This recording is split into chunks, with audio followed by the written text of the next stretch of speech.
let's talk about when kids can't make a decision and what you can do about it.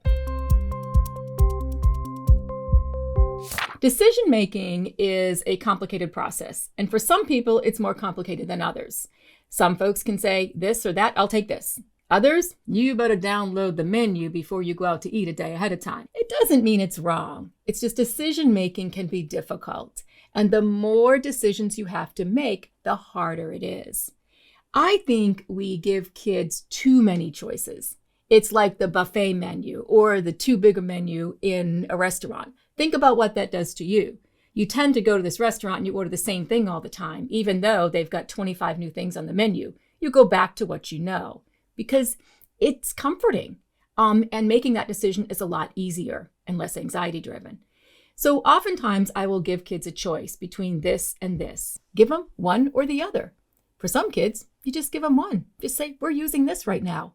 And believe it or not, they will relax and exhale because decision making can be really anxiety driven. So in the end, decision making could be better with less decisions to make. So whittle down your choices. Thanks for watching. Remember to hit like, subscribe, and leave a comment.